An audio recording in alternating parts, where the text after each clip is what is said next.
Welcome back to the Full Court Press podcast. We're your hosts, Brian Joyner and Ben. How's it going, Ben? It's good, man. I always think about just throwing you off by saying the same opening line as you, just as you start talking. Uh, But then I always chicken out. So maybe one I time think that'd be in the fun. future. Uh, it's always the same, so you can always it's pretty predictable. Yeah, yeah. But uh, no, I'm doing pretty good. It's been a crazy couple days here. Just feel like my phone's been nonstop. ESPN, Sleeper, all these notifications. Just crazy. yeah, Shams. Getting Shams notifications all day. And then I was getting real frustrated with him because you would have like a Shams notification and it talks about Jalen Duren in the dunk contest. Like, I don't care about that. Like, I want to Yeah, see. it's like save that for next, on Friday or Saturday or something. Yeah, Nobody cares. Friday. Friday. Yeah. Who wants to talk about Jalen Duren and Con Knipple in the 3 point contest? I don't care about that stuff. Yeah. Also, Jalen I don't Duren care in the about it dunk in general. contest. It's not my favorite choice, but They're begging people. They can't even get a yeah, G League guy who's made more money in the last three dunk contests than he has his whole NBA career, and they can't even yeah, get him to do it again. So yeah. It's fallen a long way since when we were kind of in our prime watching 2010 and before that even yeah, 2006, 2008, all those good years. yeah. When you had Nate Robinson and Blake Hmm. Griffin, and Yeah, then you had recently they brought it back, with Zach Levine and Aaron Gordon running it back twice, but yeah. But even wasn't yeah, that like 10 years ago now, almost? I guess maybe so. I can't believe that So I think it was like Zach Levine's been in 17. the league that long. I Yeah, know he was young when he did it, but yeah, it's got to be like 8 or 9 years ago at least. yeah. It was two teams ago for him Yeah, because he was on Minnesota. maybe He was on maybe Minnesota. yeah, maybe three soon. We'll see. Yeah, we'll see. But we have a good show for you. Obviously, it's trade deadline week, and tomorrow is the actual trade deadline at I think 5 tomorrow Central Time.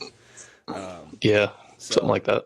so it's a lot of movement going on. We figured we'll take this episode to kind of go through trades and talk about them a little bit and see like if we have any sort of like fantasy relevant comments to make. We'll do that, but for the most part, just kind of being basketball fans, seeing by far the best trade deadline of any sport. Basketball Oh trade yeah, deadlines are just superior to any sport. yeah, And it's so much fun to just go through and see what teams are doing and what they're thinking. So I will go ahead and share. We'll go through the ESPN timeline. yeah. Let's see. No, I agree Let's with you too. copy While you're there. pulling it up, I think, like I said, it is the best deadline. I think probably because it's very close to them, just past the midpoint of the season, and I feel like it does a great job of pulling you in towards the rest of the season, getting you ready for the playoffs right before the All Star break too. So I feel like it kind of, Yeah. as football's dying down, that kind of gets you right back into basketball, which is nice. No, it's great. And then these teams that make big trades, then they can take a week to get those players, acclimated with the team, and that way, you come off of All Star break and you're ready to go. So that's nice. You don't have to worry Hmm. about like, oh well, now we need, 2 or 3 weeks of this guy just going up there and trying to figure it out. They get a week of Yeah, practices and stuff, so that's cool. yeah, for sure. But yeah, we'll go through it a little bit. We got this first trade, which everybody kind of saw a couple of weeks ago, January 7th, where Trey Young is traded for C.J. McCollum and Corey Kispert. I think we might have touched on this, just talking about Trey Young's fantasy value after this trade, but we can kind of reiterate what we were talking about. I think it's a great move for both sides, in general. Yeah, no, Do I you have think any? it's Yeah. it's as we've seen so far. I mean, CJ's played quite a bit, and Kispert's played sparingly, but Mhm. obviously Trey hasn't played at all. So I think the Hawks have gotten somebody who's at least healthy, which Trey hasn't been for the last few weeks. But I think obviously, like you're mentioning, it's more of a longer term move for them, salary dump for Atlanta to get back into cap space, and um, I don't think they'll use it for any other big name this trade deadline, clearly, but at least it clears stuff up for next year and moving forward. And he wasn't part of their future anyways, so I think it's the right move for them. No, absolutely. There's a lot of trade rumors out there, like talking about Nikhil Alexander Walker getting traded. But I'm like, you made this move, the Trey Young move, to kind of like fortify that your core is Jalen Johnson, Nikhil Alexander Walker, and Dyson Daniels, and then Hmm. everybody else. And I guess I don't know Ricochet on there and stuff like that. But like everybody else is built around those three guys really. So I don't know. Yeah, I yeah. don't see him getting moved at all. But I think Trey Young to the Wizards. I think that was a great swing for them. What they're not gonna like we talked. I think we talked about this, but like they're not gonna get a free agent like that at all. So like you have to try to trade for these big guys, and take swings like that rather than hope that you can persuade somebody to come in. Hmm.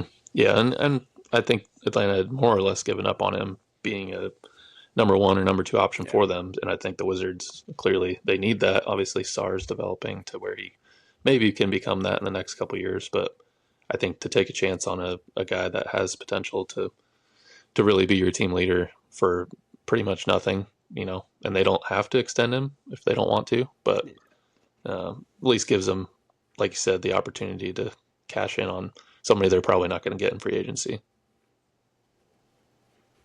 And I just think that unless you have a guy like Jokic, you know, your your best player needs to be able to create with the ball. And like you give the ball to them in space, and they know how to break down a defender and can go to several different moves. And Sarr was never going to be that for them. I mean, he's a great young defensive center, can shoot the three, can has moves in the post and stuff in the mid range a little bit, but like for the most part, you needed somebody who was going to be like games on the line. We need somebody to be able to create for themselves and for others, and I think Trey Young's great for that. Yeah, and definitely out of the people that were available in this time around that fit that mold. I mean, he's got to be in the top five, I would say, of available people they could have grabbed. Oh yeah. Obviously, there's other talented people, but for guards, there's not a lot of guards that are going to be on the move of his caliber that we've seen so far, unless something comes up in the next day. But I don't see that happening. I mean, not for this cheap. I mean, you really gave up nothing. I don't know, Yeah, like you gave up an expiring C.J. McCollum and Corey Kispert, who was a role player, but like that's it.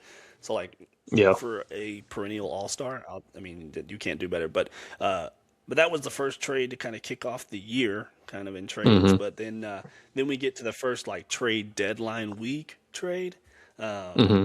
and you have Cleveland who gets Dennis Schroeder and Keon Ellis, and then Sacramento who gets DeAndre Hunter, and then the Bulls who get Dario Saric and 2 second round picks. Hmm. I don't know why the Bulls are in this. If I'm being honest, like it's just salary wise. I don't know why Dario Saric would. I don't know, but not the main factors in this trade.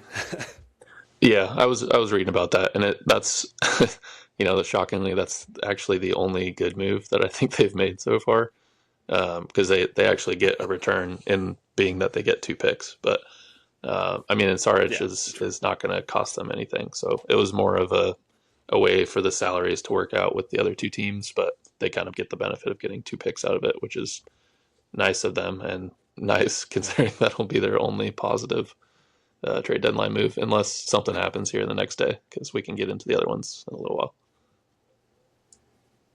Yeah, I guess it just depends on. Yeah, we'll get into the other ones, but for them, it just depends on if what they're doing moving forward. Are they trying to retool? Or are they trying to just go and tank and get draft picks and stuff? Which, if that's the case, then they're making good moves, I guess. But anyway, the main components of this trade are that DeAndre Hunter goes to the Kings, and Dennis Schroeder and Keon Ellis go to the Cavs.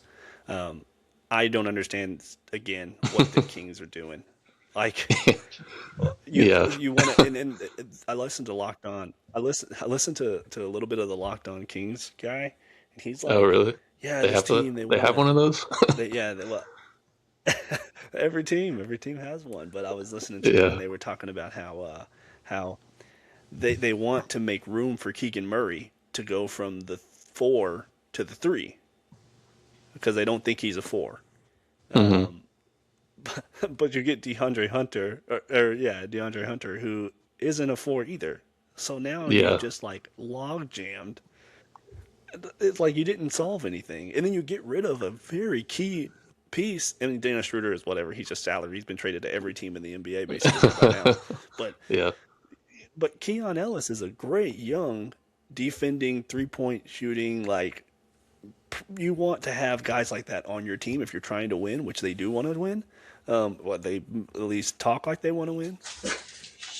But now you don't. Yeah. You don't have that at all. Yeah. And I think I always thought he was kind of a big or a big part of why they were willing to move on from Halliburton and take on Sabonis was like, yeah, we still got, another guard in Fox and at the time, and we've got this young guy Ellis that maybe he'll become our one or two guard in time. So I don't know. Last year he played pretty well and in a not a huge role, but the minutes he got, he was productive. And I thought this year he'd take even another jump, but they hardly used him at all. And I guess that's why he was expendable to them because they just moved on for him for, like I said, pretty much nothing. And another forward that I feel like the Kings every year for the last at least 5 years have had just a 3 or 4 guy that all he does is miss shots and not much else. Like Harrison Barnes and him, and trying to think of some other ones, but just guys that are inefficient and don't do much. I mean, yeah, DeAndre Hunter, who was in Atlanta. They didn't really like him there, so they shipped him off for pretty cheap, I think, to Cleveland. And he has a decent year last year in the playoffs and stuff, and whatever. And then he's having a bad year this year, not good at all. And and Sacramento's like, that's the guy. He's going to come in here, and he's not. Now, I'm sure they're not trying to move mountains with this, but like, it was well known, well documented amongst Kings media and stuff that Keon Ellis was available and was their best trade piece. And so this is the move you came up with. I can't understand that. Yeah. Anyway. Yeah. I don't neither of those but make for Cleveland, sense. I think it's Go ahead. yeah, I think for Cleveland it's great. It's you get a super young, guy with a lot of potential, Keon Ellis, and he's coming in and he's gonna play great defense on, at the time. Now they've made a move since then we'll get to, but at the time I thought what a great fit between him and Donovan Mitchell. I thought, wow, that's going to be great because Donovan Mitchell's not known for his defense at all. So at the time, Darius Garland is not a defensive player, so they had no perimeter defense.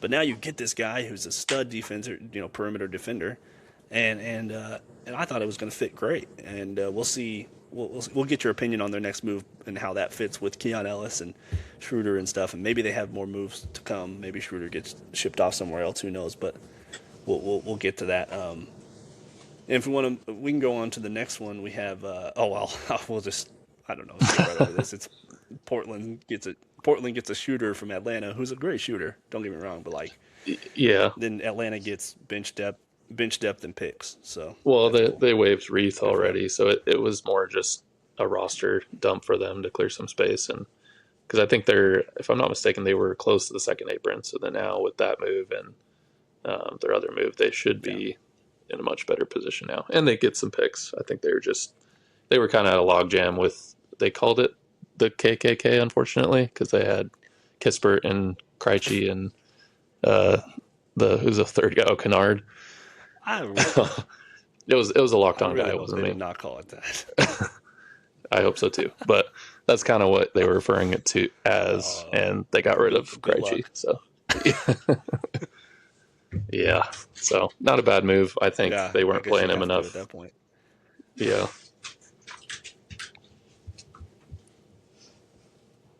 Yeah, I think he'll go to Portland and he'll space the floor for him, and they don't have a lot of shooters, so it works out for them, I think. But moving on, we have the first massive trade of the deadline, which I was shocked when I saw this come across my phone. I get a notification on my phone, but it's Memphis is trading or traded Jaren Jackson Jr., Conchar, Jock Landale, who has since been rerouted to Atlanta, Yeah, and Vince Williams Jr. for Kyle Anderson, Walter Clayton Jr., Taylor Hendricks, and Georges Niang, and 3 future first round picks. Yeah.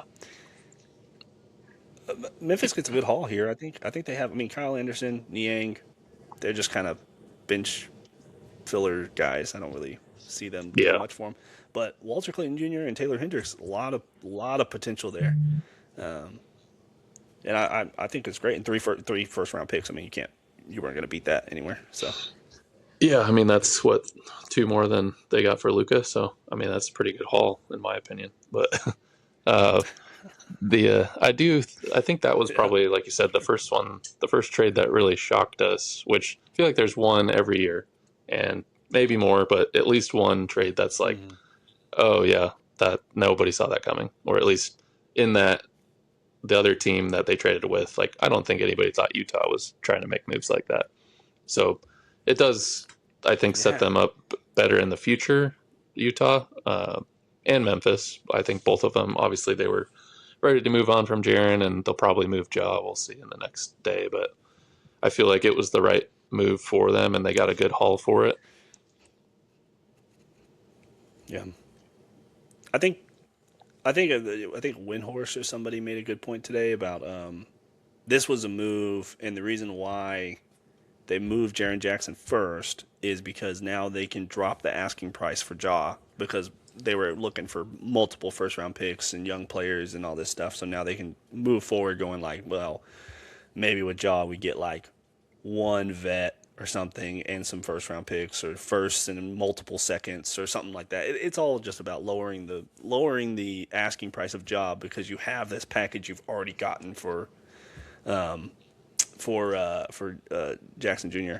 And I just don't know if, for the Jazz, is it worth it? You think like the front line of Jaron Jackson Jr. and Markkinen and Walker Kessler and which they have to sign this summer, Mm-hmm.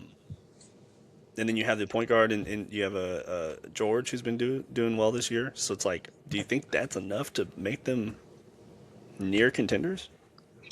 I don't know if I'd say near contenders, but I do think that it makes them better. Which I mean, if you think about it, Jaren Jackson, he's not really the best rebounder. He's never been known for his rebounding, but he's 6'10". You've got Markkinen, who's they say is 7'1". He's like 6'10", but still very tall. And then you've got Kessler, who's listed 7'2". So Yeah. you can have 3 7-footers out there who are all pretty active and mobile. Um, a couple of which who can shoot from the three, so they really spread the floor well. And then George, who's having arguably an all-star year, didn't quite make it, but he could have easily been selected.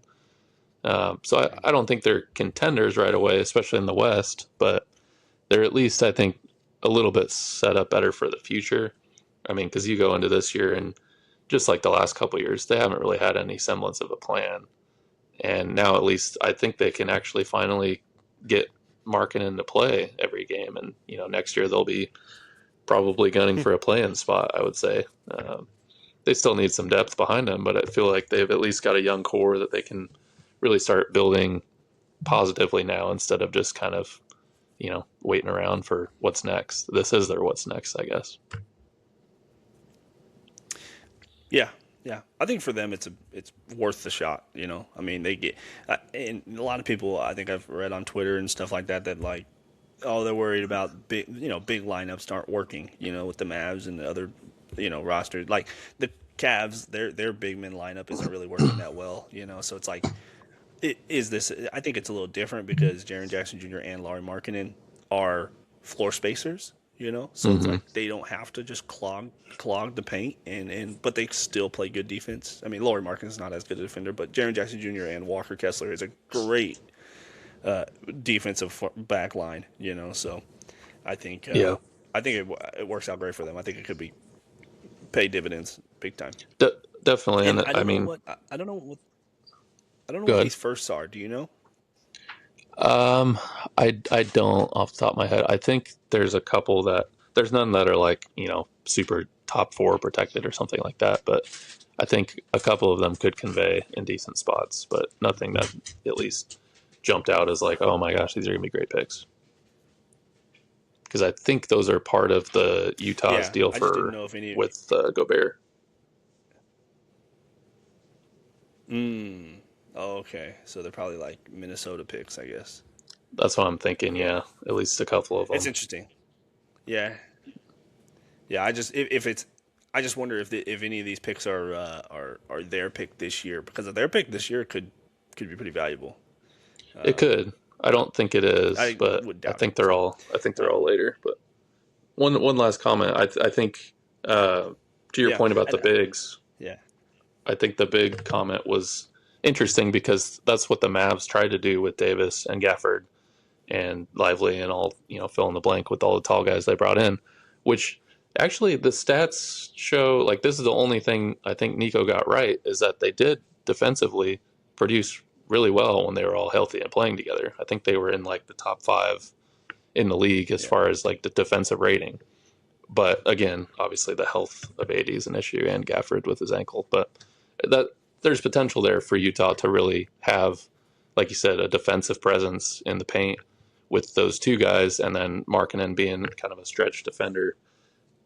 And George is a good defender, and so I mean they've got guys that I think they'll be pretty solid on that end of the floor. So it could work. I don't think it's like instant, top 4 in the West, but I could see them going from a bottom feeder to play-in contender. yeah. And the Dallas thing is interesting because you're right. They did play really good defense. I mean, their defense was great when they had the front line with PJ and then you had Cooper then now, and that front line was huge, and they played great defense together. That's not the issue. The issue was offensively. Offensively, they had no point guard, and then Yeah, because Kyrie was hurt the whole time, and if they had Kyrie, I would love to see it, but it just wasn't working out anyway this year. So it just anyway, we'll get to that later. But I think that this is a better situation because they do have a solidified point guard. I mean, George is great. He's playing great, having an All-Star year. I think they have Collier is a good, serviceable backup point guard. They still have Jerome from that they picked up or they signed from Cleveland. He's been hurt all year. I don't know if he's playing yet. He might be uh, playing now though, that's he's on Memphis. but nonetheless, yeah, that's what I'm. Oh, he's on Memphis, not the Jazz. My bad. So I think them having point guard play makes that team work better than the way that Dallas was doing it. But yeah, Yeah, I agree. That's a good point. So they're definitely better set up for it. I don't think it cost them too much. It helped Memphis out as well. And yeah, I'm curious to see how Jaw's package, like you said, is altered by that. and just to add right here at the end before I move on, if we want to throw something like fantasy wise in here, I'm looking at Walter Clayton in this deal. I'm saying because he ran the offense at Florida.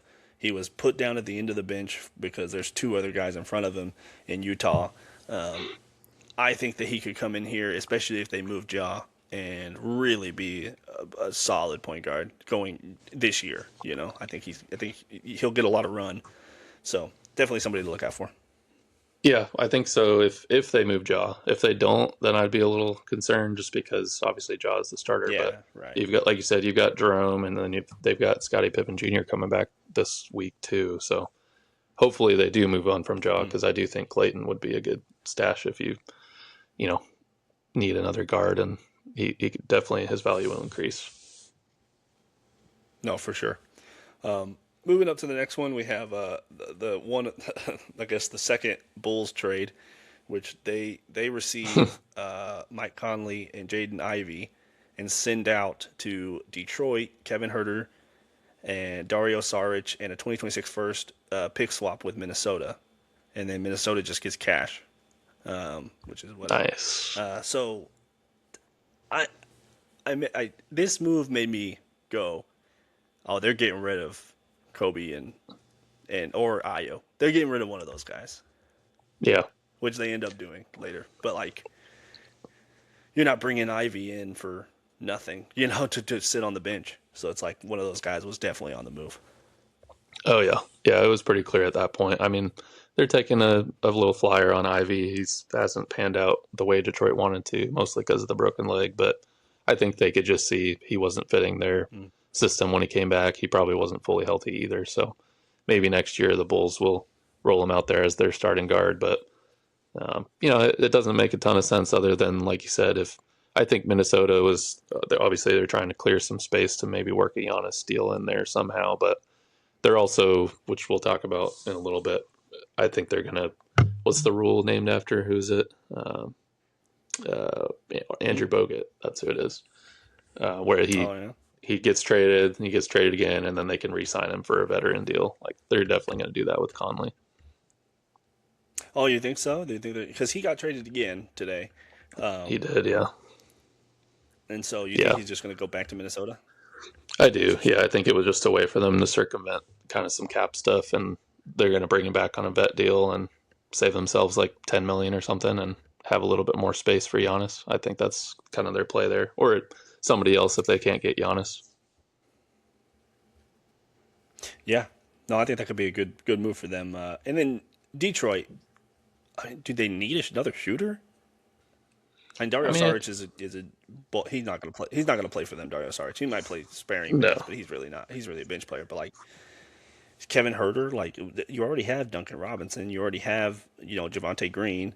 Um, do you need another shooter? Not. I don't know if Javante Green's that great a shooter, but like he is a 3-and-D type guy. he is. He's more of a solid defender, which I think they like him for. But I think it doesn't hurt you if you're Detroit. I mean, Herder, I would take him over Ivy at this point in the year, just because I don't think Ivy looks totally right, and they weren't playing him that much anyways. So I feel like Herder is just going to be kind of a bench piece that he's shown in the last couple teams he's been on, Atlanta and Chicago, that he can get out there. He can shoot, 40% from three and help you. He hasn't been that good this year, For sure. but he definitely has potential to be a little bit more of a contributor, and they can kind of swap him and Robinson in as shooters and kind of offset some of the Javante Green and Asar Thompson minutes where they have less shooting out there. So I don't think it's a bad move. I just don't think Yeah. it really moves the needle for them too much. Yeah. Yeah. I guess you're right. I was I kind of questioned it at first because if you're thinking about rotation wise, like Asar Thompson, elite defender, probably best in the league, if not one of. I just don't know. Like you're subbing in Duncan Robinson for Herder. They're probably subbing in for each other. They can't play at the same time for sure. Your defense Oh will be yeah, horrible. So like, yeah, are you like I figured you would keep Ivy just because defensively he's better than these guys. So I don't know, but I think it's a good move for them in general, just because, like you said, I think they weren't. Ivy kind of lost some steam with them, so they were. He was on the trade market for a while, so man. Are you saying the Boilermaker lost some steam? yeah, the Boilermaker, yeah, not only him though, not not Yeah. Edie. I love Edie. Oh yeah. No, I think the Bulls just really wanted Ivy, and they were not giving up too much to get him. They're going to give him a shot next year, and possibly the end of this year too. We'll see what they do because I think they're going to go straight to tanking. But at least it's a future move that I don't necessarily like, but they're trying something. Right, and we'll just cruise right along here with the Chicago Bulls Oh, the again, Bulls are back. who Jeez. yeah, the Bulls are back. They get Anthony Simons. So you traded away a guard, or I guess you got another guard. So it's like Just what awesome, they cool. needed. Now, right, Conley's not on the team anymore. Later on, they make a move and they get rid of him. But like Ivy and Simons, is that a is that your backcourt of the future? No way. Simon says no. And then you give up your basically your only center on the roster. So I don't know. For Boston, this is great. This is great. I mean, you shed Yeah. money. I think they shed money. I don't know. Their contracts are pretty close, obviously, but they get a center and they need one. So I like that trade for them.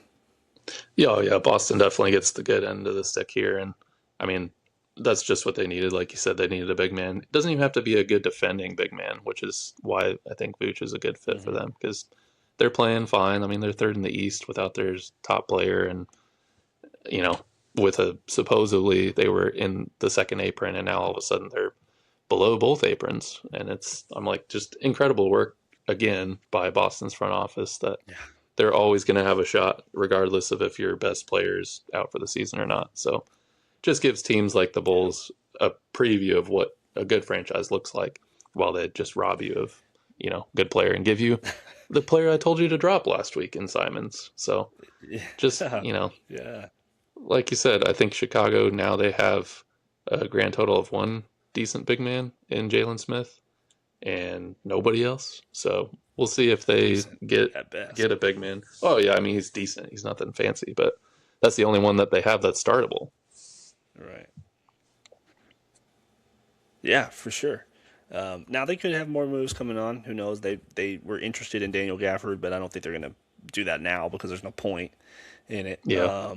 Now Daniel Gafford is on a 3-year deal, so maybe they look at long term. Like maybe this is somebody that could be their center for the a little bit in the future at least. But anyway, that's not nor here nor there. Yeah, overall, Boston fleeced them.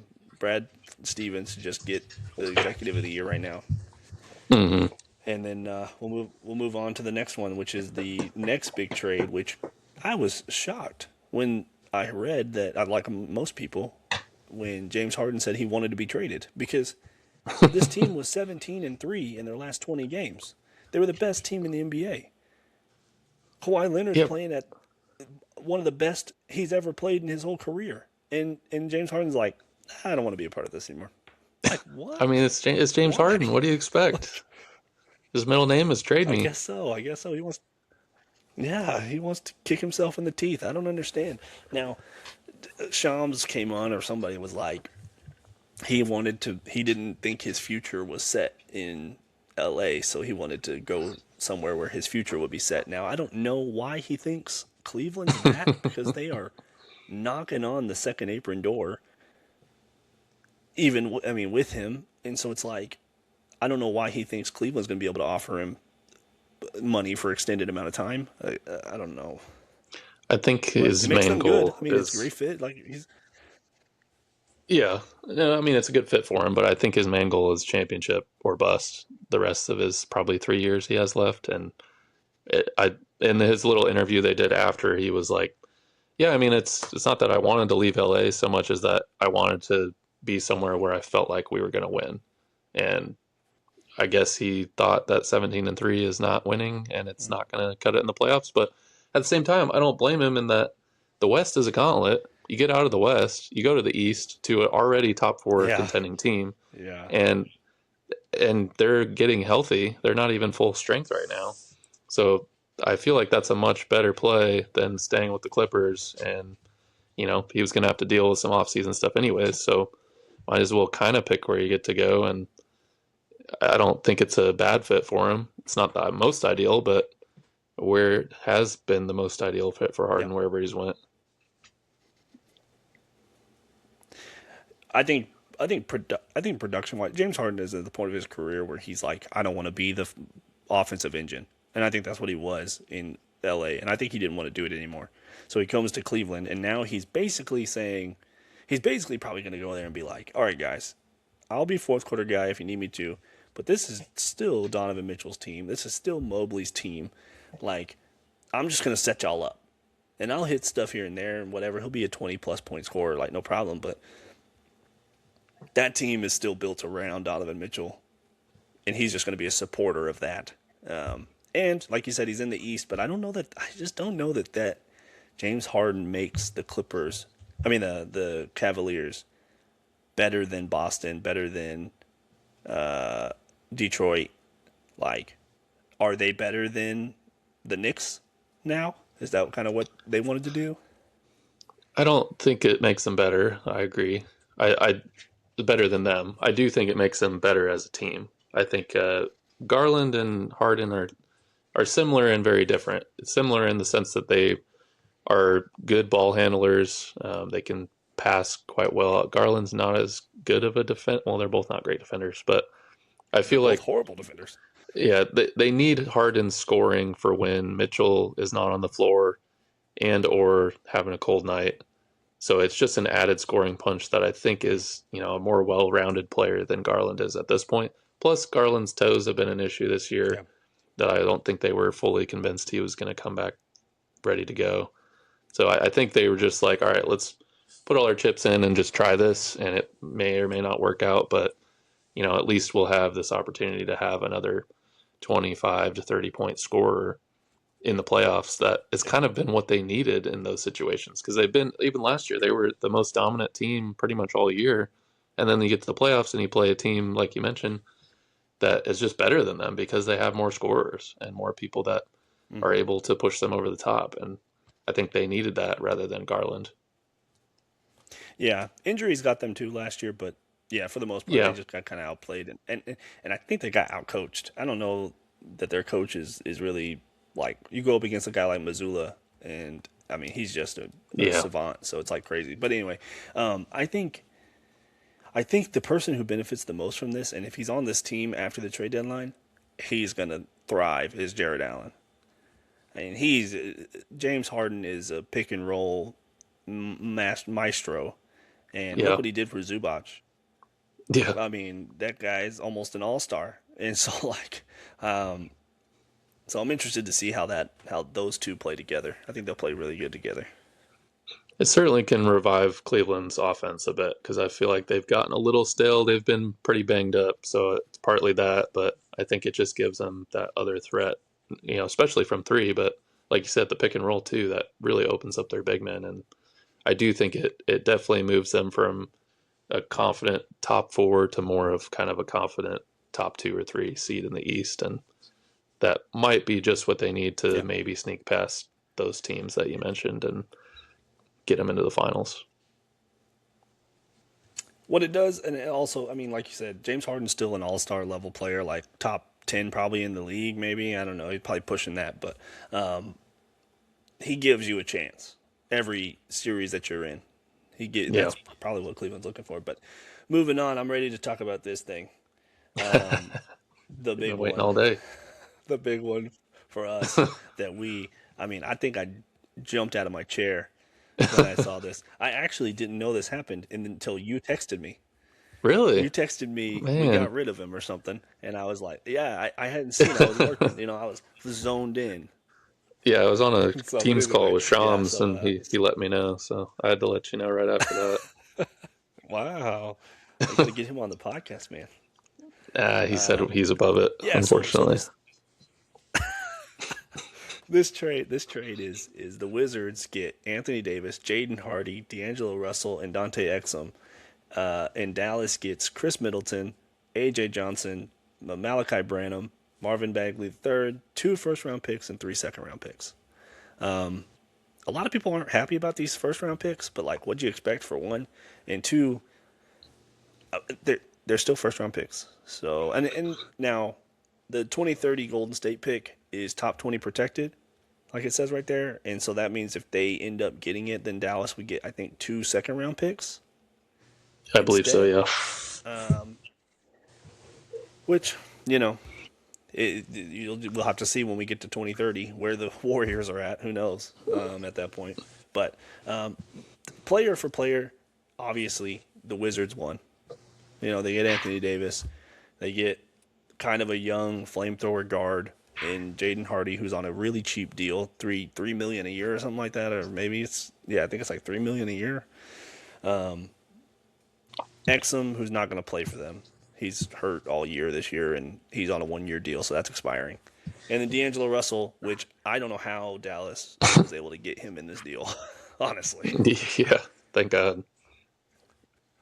Yeah, thank God. Yeah, I mean, as a Dallas fan and who watches this team every year, I am so happy that Jaden Hardy and D'Angelo Russell are not on this team. I wish Dante Exum would have worked out. I think he could have fit well, but like, see you later. I just think that Dallas did a great job here, getting the most that they could get.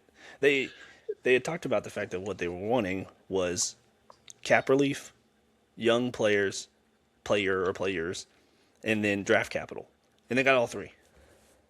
Yeah, I agree. I think it was appropriately graded like a B for the Mavs because I think, like you Yeah, said, they addressed all those three items. none of them are great, but they're all serviceable. It's like you get 2 first round picks. Great. Now we have first round picks to work with. They're not great picks, but at least we can include those if we need to in deals that, maybe moves the needle down the road. Or if you end up drafting really well somehow, you get a guy that slides into those picks. I mean, Brunson was a second round pick. So you never know what's going to be Right. there or what's going to be in the draft. So it's good to have that capital. And I mean, like you said, most importantly, I feel like it's just cleaned off the books moving forward to where now they can really focus on developing around flag and setting themselves up in the next couple of years to Mm. kind of curate the guys that they want moving forward. And I don't think Middleton's even going to play for us. Honestly, they either will buy him out or somebody else might pick him up. I don't think he's really going to play for us, to be honest. Yeah. And the other guys are, it's kind of just guys that had to come back in the deal. I don't think they're going to make much of an impact for us. Bagley might play a little bit. AJ might get a little bit of run at the end of the year, but I don't think any of them are really guys that I'm looking at as being contributors. But I think really just the draft capital and clearing a lot of that cap space is the biggest win for us.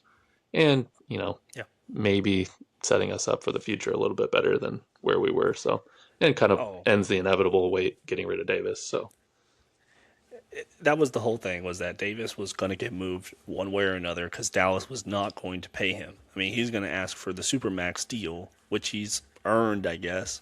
Not from Dallas, but when he played for LA, he's earned yeah.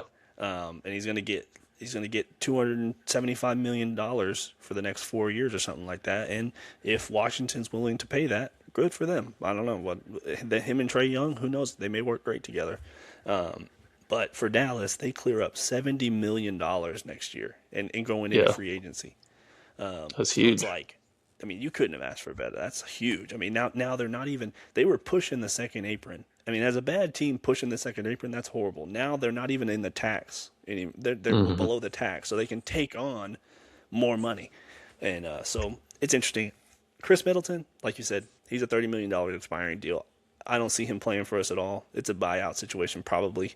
And then AJ Johnson, he young guy, second year. People in Milwaukee loved him, but I think they were just trying to hype him up for the Wizards. But so I think he may play a little bit at the beginning just to see what he's got, but then we'll see if Kid likes him or not. Yeah. And then And I Brandon think, and Bagley are just expiring deals. oh yeah, expiring deals, which is what we wanted. I don't think it's anybody that we were really trying to hold on to. It just kind of fit the deal the best that we could. I've heard that Dallas, they're saying that we really Boston this deal. So I think that's great news for us. Really? Hey, I'll take anything if we're compared to Boston. Yeah. No, I just made that up, but I thought it was Yeah, appropriate. I think it is. I think it is. I think we I don't know if we won this trade. We'll have to see because, like I said, Anthony Davis and Trae Young may be an awesome duo in Washington. Who knows? But if you're the Wizards, you have to take this chance. Again, you're not going to get Anthony Davis in any other way. So it's like, why not? Why not do this? You get rid of absolutely nothing. You got rid of none of your young core, none of your valuable picks that are your own, and you get a 10-time All-Star, future Hall of Famer. So I don't see how they lose Yeah. in this. Yeah. Definitely not a bad move on their part. They've got the ability to do it. Might as well give it a chance, see what happens. Right? Right. That's interesting. I'm interested in what they're going to do next, but we'll get to that a little bit here in a little bit. Have This you have you one, seen the I have you saw seen before we this. move on from AD? Have you seen Yeah. the Luca Yeah. trade revisited now that he's moved? No. Well, so I have, but I was going to say this actually, and I had forgotten. A lot of people are saying that this is a bad trade for the Mavs because they are lumping those things together. You have to separate. You have to Yeah. separate the fact that the Mavericks are not dealing with that. They're dealing with the fact that you have a guy, a superstar, who wants to get paid big money and has only played 29 games in a whole year. Hmm. So it's like you have a rookie on your team who's played more games than him. And so it's like Yeah. You had to move on. You had to move on. And even then, like you're building around this hopefully generational superstar. And when those two played together, it looked horrible. On off numbers were bad. Yeah, And so it's like he wasn't going to fit. So, yeah. I but just yes, thought it I was an have seen it, and interesting it's take. interesting. Yeah, Yeah, I don't, yeah, like you said, you got to separate it, but it's nice to be able to just close that chapter completely and say, all right, we're on to flag, we're on to the future, moving on. right, for sure. And as a Mavs fan, I love it. I can't wait to see what other moves this team makes and what they can do with it. But we'll go to this one, which again, like I was going to say, this has shocked me. I couldn't believe it. The Oklahoma City Thunder get Jared McCain from Philadelphia for a Houston first round pick this year, a 2027 second round pick, favorable between four teams, and then two 2028 picks. And well, I mean, what an absolute fleece for a guy Eh, who's. I still have faith in him. I think he's great. So you think it's a fleece and that the Thunder win this trade? Oh yeah, for sure. Interesting. Okay. Well, You don't tell think me so? why you think that. Well, I want to hear your side first. Well, because I think Jared McCain had a great year last year. I personally don't think it's a fluke. His shooting was mid and not that great, but like he's a great creator. He gives you a version of Shea when he's off the floor. So you get that guy who's can still run the same offense that you were running with Shea. Because I mean, he's not at Shea's level. I'm not trying to say that at all. But like, he's going to come off the bench for him, Yep. and he's going to be able to run this offense second unit, where they don't have a guy right now that runs their second unit. So when Shea goes off the floor, it's like, okay, Jay Will, good luck. Like, we need you to just hold the fort for a while, for like 2 or 3 minutes till Shea can come back. And now, and Shea's out for until the All Star break because he has this abdominal strain. So we'll see how that goes. But I mean, you give up a Houston first round pick that's going to be what 20s, 20 mid 20s, Yeah. in 3 seconds for a guy who I think fits your team. This team is just trying to move needles, just to, like take this piece out, put this piece in, just to. They're not trying to make waves. So it's like I think they did great. Yeah. No, I agree with some elements in there, and I probably have a different take on McCain than you do, which is fair. I could see both sides. I think, like you said, they're throwing darts. There's like, look, I think they're down to what 72 picks now left in the next 5 years. Like they've still got a haul of picks, so it's not hurting them any. Like you said, the Houston pick's not going to be a great pick. They've got other picks that they're going to use anyways, so they're not in any need for draft picks right now. They're going to get more just by being them and existing, and other teams conveying picks. So who cares? Throw out some picks for a guy that has potential, like you said, to be this six man, run the offense type player. I do think he has that potential. I just am kind of more on the side of I know he has that potential, but is he going to do it? And I don't think he's going to do it. Definitely not to the level that we saw for that. Like he'll have runs of that, I do think, but I think it's going to be those runs of 15 to 20 games, and then it's going to be more of kind of what we're seeing now, to where at the end of the day, like, yeah, he's still going to be a decent off the bench option.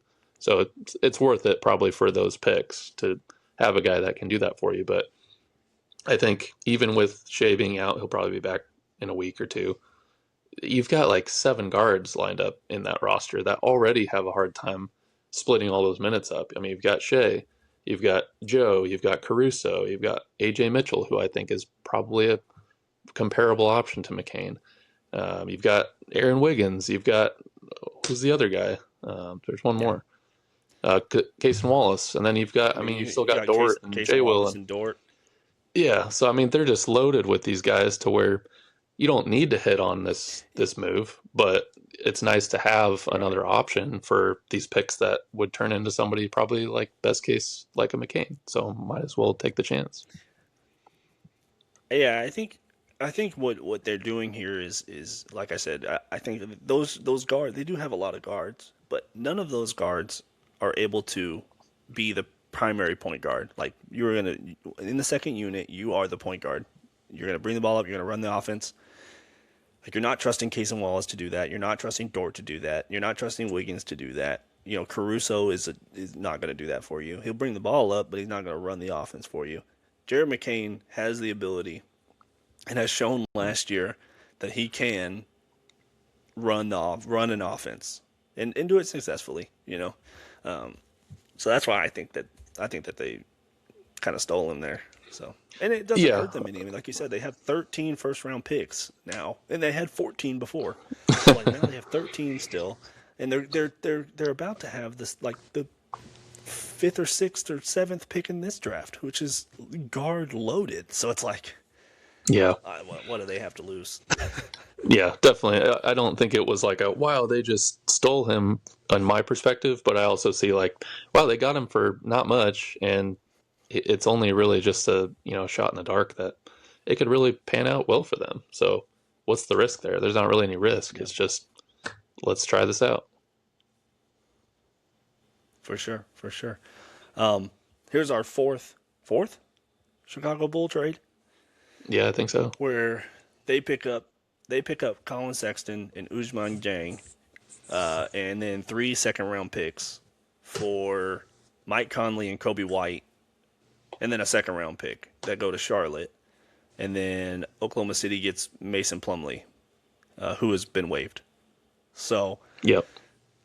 I don't know why the Bulls did this. I mean, Kobe White could have got Kobe. I mean, Dallas. There was rumors Dallas was going to give up first-round picks for him. I mean, if they had him. Yeah, so, like, I'm so glad you brought that up. What is this? So let's revisit the Bulls here. You've got Kobe White.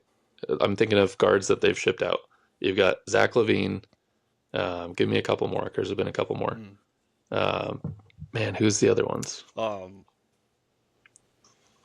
Well, they just shipped out. I guess they're shipping out Mike Conley. Yeah, but like 2 or 3 years ago, they shipped someone else out. Didn't they move DeRozan? Yeah, DeRozan. That's another one. And then Vucevic, they just moved. Guess how many first-round picks they've got from all these moves that they made? 0. No first-round picks. 0. Oh, really? Not 0. a single one. Yeah, for all these starting guys, at least 5 guys they've moved that are startable players in the NBA, they've gotten 0 first-round picks from. Wow. I'm like, I don't know what they're, and like you've said already, they've gotten all these guards that they have no business keeping. So they've traded all these guys away for nothing in return, including no picks, other than second-round picks, which don't do them any good. Yeah, second round picks don't do anything for you, unless they're just gonna. But what team is gonna take 10 second round picks? Like, nobody cares about those. Yeah, nobody cares about them. And another one, really. Caruso and Markkanen. They got rid of Caruso and Markkanen too. I'm like, what is going on in Chicago? This has got to be one of the worst franchises. Yeah, and I think that you're right. They did. They gave away Caruso for just a second round pick, right? Yes, and then Markkanen didn't even garner them anything. It's crazy. Yeah, I don't know what this team is doing. They made a trade to get Giddey, and then they just absolutely blew up the team around him. So, like, what? It's him and Buzelis. That's it. Yeah. Well, I mean, and Giddey's hamstring blew up, so now I mean they're just going to go straight to tank town, double down, and they're going to get a bunch of first round picks, I guess, that they probably won't hold on to. I don't know. Yeah, I don't know what they're doing. Colin Sexton and Ousmane Dieng, I don't know what they're doing. But I don't want to spend any more time on this. I don't think the Bulls are just. It's hard. It makes my brain hurt trying to figure out what they're doing. Yeah, I think we finally got the full circle. They are certainly pretending, not contending. I will say this. I don't quite also understand what Charlotte's doing. They get another guard in Kobe White when they already have, Concanipple, and they have Ball, and they have, and I imagine they're going to get Lonzo, who just got bought out for the trade that he got sent somewhere, and he just got bought out. So I imagine there was rumors he was going to go to Charlotte. I just don't know why Kobe White I guess for this package, why not? I don't know. That's exactly where I line up too. Is it doesn't make sense, but it does make sense in that they're shipping out Sexton and they're getting back White in return. So why not make your six man Yeah. or seventh guy off the bench be a flamethrower at times in White versus Sexton, who's a little bit older and not nearly as good in my opinion. So if you're not giving anything up, like yeah, take him on. I don't think he's gonna be costing you big money in the near future. So might as well pair him with other guys that can. I feel like that really puts them in a firm position for the play in at the very least, maybe a top Yeah. 8 seed, but it certainly helps them scoring wise. So I don't think they lost anything in that deal. No, I don't think so either. I think they come out all right in this one. Um, Now this was earth shattering. Don't get me wrong. Chris Uh, Paul oh my moving to gosh, Toronto, and and Toronto's already told him that he's he's not going to play there. So where the hell he'll is be a free David agent. Stern? David Stern needed to reject this deal. This is insane. Veto, The veto this Raptors are deal. getting Chris Paul for nothing. What is going on? He's rolling around. Yeah, and this guy who I've never heard of before, who's been traded a lot in his career. I was watching Slightly Bias's live stream, and Hmm. he went and looked at this trade, and he looked up this guy. He's been traded like 6 or 7 times, I don't think and he's real. it's like I don't know. Yeah, he is a real guy. They have a picture of him.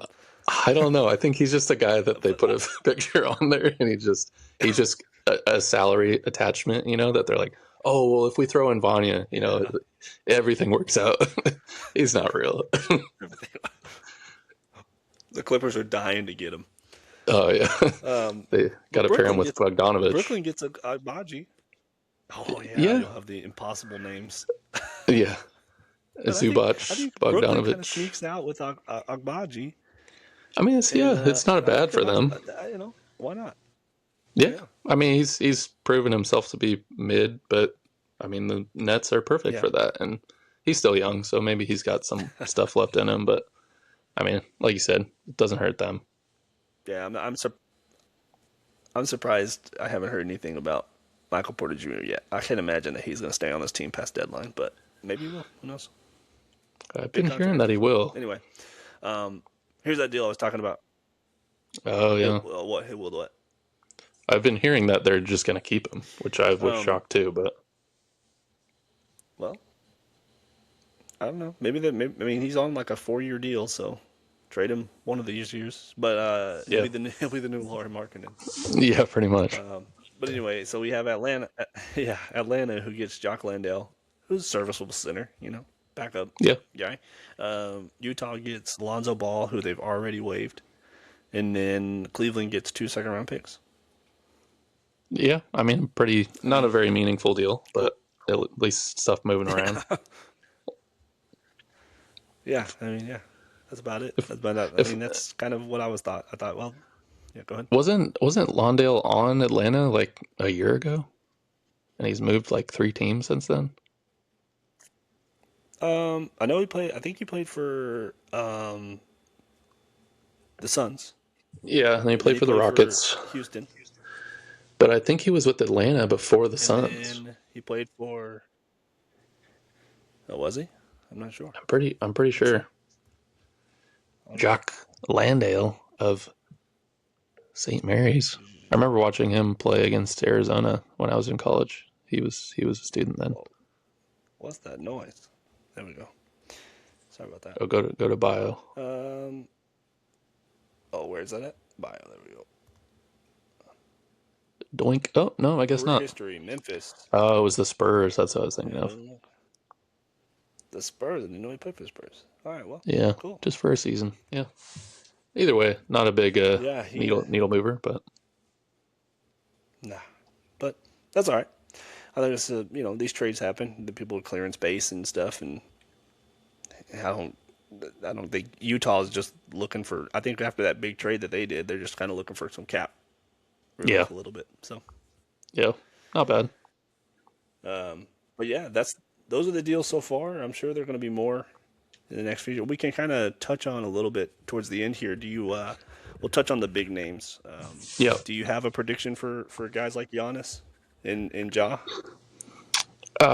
Man, I mean, everything I'm reading, and my thought is that people are trying to move for Giannis. I don't know if it's going to happen until summer.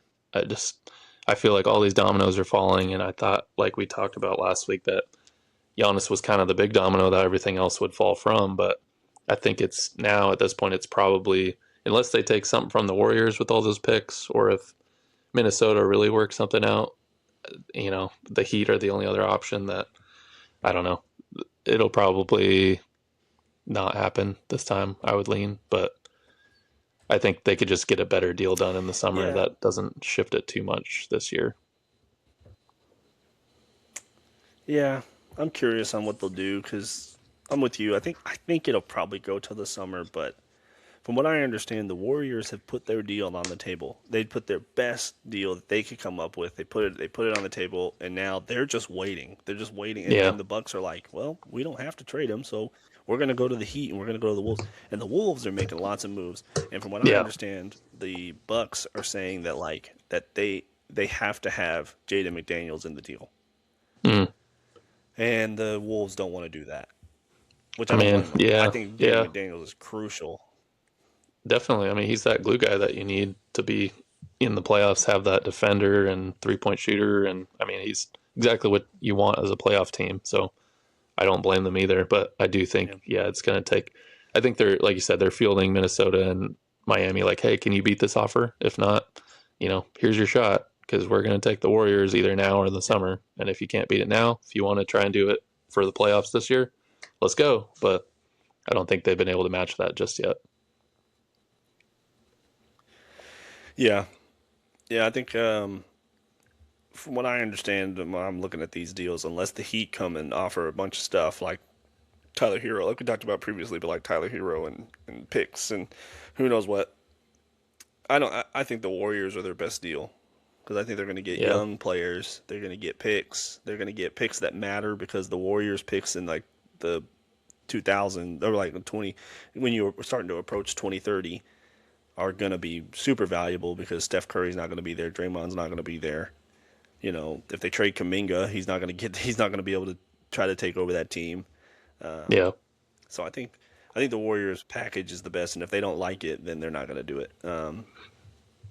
Because the yeah. Wolves and That's the Wolves, I don't think that. I mean, obviously everybody wants Giannis, right? Like who doesn't want Giannis? But I just don't see how Giannis fits with uh, like Gobert and their front line. I just don't know.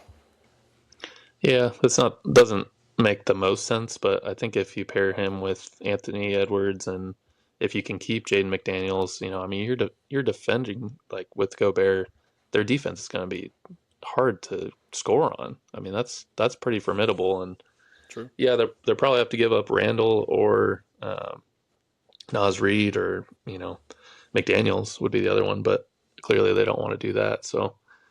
I don't know. It was always going to be a tough fit with the Wolves, but I think they're just showing respect for how valuable he can be, and they're exploring it. But I don't see it Yeah. necessarily working, but we'll see. Right. Right. Um, Ja, I don't know what they're gonna do with Ja. I think they're gonna trade him for sure, but like they're probably just. My thing is that the Heat were the big ones for Ja. He wanted to go Mm, there. They wanted him, but now that this Giannis thing is hanging over, the Heat aren't gonna move at all until they know Giannis is off the table. hmm And so I think that kind of kills the Ja momentum because I don't think anybody else wants him. To be honest. Yeah, I mean that's the problem is there's not a lot of people that one need a point guard and two want a point guard of Jaws makeup. So I mean obviously he can still Yeah. score for you and he's a great passer, but I think just some of the headache that comes with him and to you're, at this point you're trying to have a guy that comes into your system and mesh with what you need going into the playoffs, especially as a Right. point guard, like being kind of the leader of the offense and getting guys where they need to go. I don't know if his personality is the one that really does that for you. So it's got to be the right team that comes in and is willing to give him a chance and you know take on who he is more than just what he does. Yeah. I mean, there are two teams that I think, obviously past the Heat, that I think could be interested in him, and that's The Nets always come up in these things. I don't know why, but they just Mm, do. They have a lot of first round picks they got from the Knicks. They are willing to take swings on these kind of players, like Michael Porter Jr. and stuff. So I think they're an option. And then Toronto, who was really in on Anthony Davis, who had a yeah. package for him. The problem with Toronto is their package is a lot of long term deals, bad money, and I don't think Mm, Memphis wants bad money. So Toronto's got a long package, huh? they do. Yeah, that's what I've heard. Yeah, I don't know what Toronto's really getting into. We haven't talked about them too much because Sabonis has come up for them too, to where I mean they've got Yeah. quickly at guard and they've got what else they got at guard that I don't know if they really need a jaw. No, I think quickly would probably be in that deal. Mm, But I mean, I'm taking. I mean, well, maybe I'm taking. I don't know. Am I taking Ja over quickly? I don't know. probably not. Probably not. Personally, Yeah, player wise, he is a better player, I think. But you have to take in the off court stuff. yeah. Well, and then you're starting Jaw, R.J. Barrett, Brandon Ingram. Just all Well, shot chuckers that and then you got to factor in the rest of the team. So I don't know if it's a great fit. yeah. I mean, the package that they had talked about for Dallas was R.J. Barrett, Pirtle, and then some picks, and then Abaji. But Abaji got traded, so he's off the table. But so basically, it'd be something around those two and picks. And so it's like, but Hmm. those two, I mean, Jakob Poeltl's going to have the worst contract in probably NBA, in the NBA next year. He's getting paid like $30 million for nothing. And RJ Barrett is, like you said, he's just a guy who puts up a lot of shots and is inefficient. Yeah, I mean, Jakob Poeltl doesn't even have a back right now. He's not even a half a player, so I Just can't touch not that. invisible out there. Yeah. Well, Um, one other yeah, name yeah, go ahead. one other name that has been thrown around is Cam Thomas, and apparently the Bucks might be Mm, interested in him. Have you heard anything about that? cool. I did. I had heard that he was left in Brooklyn for their game tonight for personal reasons. So they're shopping him, I bet. But to for him to go to Milwaukee, I mean, I don't know what that does for them. They already have one of those, KPJ. So Yeah, I don't know what they're what. Josh Lloyd was mentioning that where they'd have probably the worst roster ever created in KPJ, Cam Thomas, Kyle Kuzma, and Bobby Portis with Yeah, Doc Rivers as your coach. I was dying. That was now just an all time they're gonna, Shaq and a Fool lineup right there. they could have an NBA game where they have three balls going at all times, and there still wouldn't be enough. It's right. Just throw on JaVale McGee and maybe one Oh other. man, You oh just got a Nick Young and then you're set. yeah, right. Yeah, that's a mess. I don't see that. I don't know why they would do that unless they're trading KPJ for him or Kuzma for him. But I don't. Why do they do this? Why do they do this at all? He's on a Yeah, bad money contract, I think, I know. and Get and my guy Ryan Rollins he's out. just I don't know. Save him. Oh, I he's so young still. So like I don't know. He's got time. He can figure it out. Yeah, we'll see. But I'm very curious how that do all you? plays out. Yeah, me too. Yeah, me too. Do you think Gafford and Clay and Najee and do you think any of these guys from the Mavs get moved? I thought they Be the would. last thing we talk about.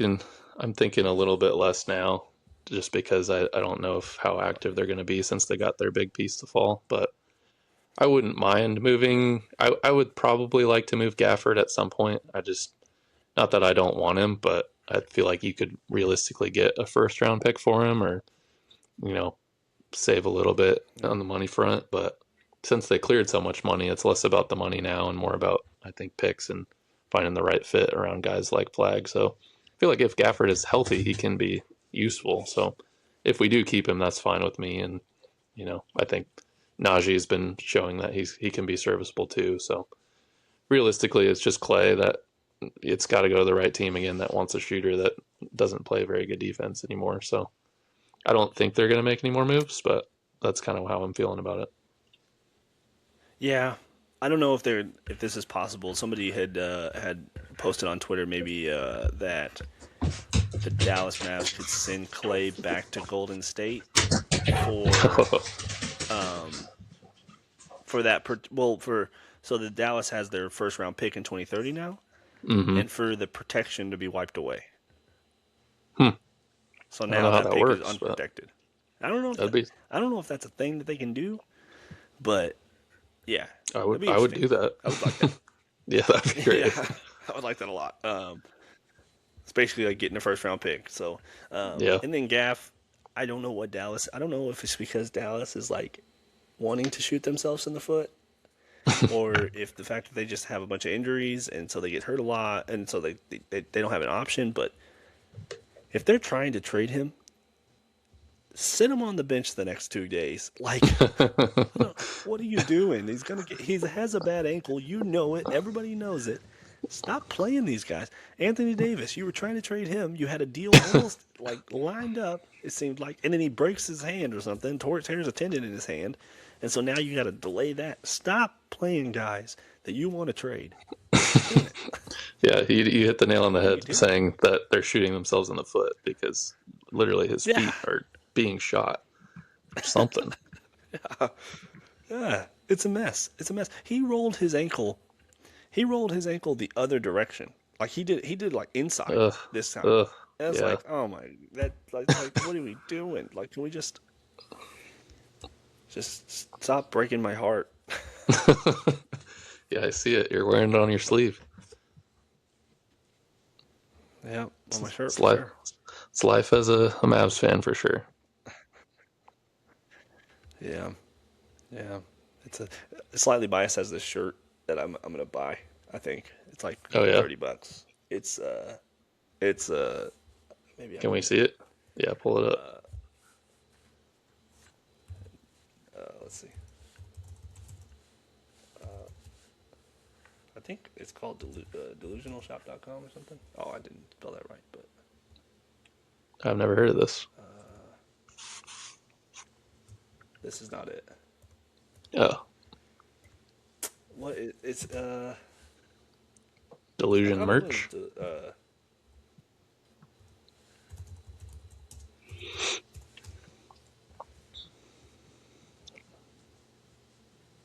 I wish I could find it.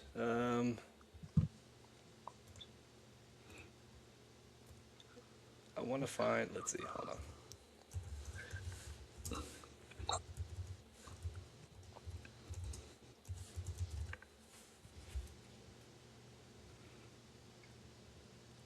Now I look dumb.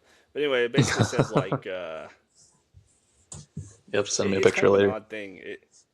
Yeah, it's essentially like it's like I survived, and it has Luca like the a 77 guy wearing a 77 shirt jersey on a horse walking away, and like on the side it has this Maverick horse, and it's like crying, and Uh, he's super funny shirt, and I'm like, man, I want to buy it so bad. I want to find it. yeah, you'll have to send me a picture of it. Oh, let's hope that doesn't. Yeah. Oh, I don't want to do this. Anyway, I'll find it and I'll send it to you. But Sounds good. yeah, it's an interesting shirt. It's a cool shirt, but I want to buy it so bad. Yeah. He has these hats, but he's not gonna bring them back. But it's like it says Mavs veteran 2024 25 or something like that. That's funny. Man, why you got the Kings roster pulled up? Just a pile of garbage. I don't know what I was gonna look up here. Maybe Sabonis, Oh yeah, probably. but Yeah, no I moves don't know. during our show. Nothing happened that I've seen. So Well, other than me making that was the deadline. A lot of a things. dynasty trade. Somebody's trying to make a dynasty trade with you. Oh, I made one. Do you want to hear it and give me your honest feedback? Oh, you did. Yeah, sure. All right. So Yeah. it's an Empire Dynasty League. So it's full keepers. You keep everyone to the next year, and we do rookie draft 3 rounds. So you can trade your picks up to the next 5 years or whatever, your first through third rounders. I'm kind of on the Okay. cusp of like being a contender. I'm like fourth in the league out of 14, and I've got a bunch of young guys that have not been that good. But I've kind of like last year I was like, okay, I'm going to move a lot of my big pieces. Like I moved Mobley and Bain and Quickly and a couple others for younger guys and picks. And then this year I was like, this is boring. I don't want to have all these picks. Let me ship out my picks for better players. So I just Okay. sent out a first round for next year, which if I finish like last year, I finished second, and then that means I get the 13th rookie pick, which is not a very good pick because a lot of the guys are gone by then. So I was Yeah, kind of exactly. banking on Yeah. myself here Right. that my first round pick, if it conveys right now, it would be like the 11th pick. So if I finish better, Okay. if I win the league or if I finish second, then it's the 13th or 14th. So I'm sending that pick to Monty Kamara and Ryan Rollins in return for James Harden Oh, okay. and Buddy Hield, I don't but mind that. I don't think, that's especially, not man, going to on his, last. yeah, but he healed. But yeah, um, yeah, I think James Harden. That's good because you're Yeah, not sending out that much. I mean, Ryan Rollins could get a spike if Giannis leaves, but for the most part, I think that he's dependent on Giannis. So I think that overall that's good for you. yeah, that's what I'm hoping. And then I also made another move earlier this year where I traded Shaden Sharp and a first, my other first, for Devin Booker. So I'm kind of trying to go all in on the young or the more veteran guys for some of those young guys that might be better next year in my picks. So kind of counting on myself to Yeah, do well to so where those picks don't convey very highly and doesn't hurt me that much. yeah, I think that's a good strategy. That's a good way to look at it, honestly. Yeah, because I just need that star power. I don't have a lot of big names other than those guys, so trying to count on some of those coming in. No, I think that's good. But um, as always, we'll keep you updated on this trade deadline, and we'll probably. I mean, if anything happens, we may put a poll or something or a post on YouTube about it. If not, we'll definitely cover it next week. If anything crazy happens, we appreciate y'all hanging around. I know it's a longer show today, but um, it's fun. It's fun talking about it. Like I said, big basketball fans, so this is the Oh biggest yeah, time of the one of year, the basically, other best than shows maybe of the year. finals. Yeah, But I love this time. yeah, so we love it. So we'll see. We'll see. Hopefully more teams do something. Yeah, no, I'll be texting you the next day just see what happens. But yeah, until next time, looking forward to it. Yep. Please like, subscribe, comment. Let us know. Do you like some of the trades that happened today? Or you don't like the? Let's say you don't like the Dallas trade. Let us know how you feel about these things, and we'll be happy to have conversations about them. But thank you.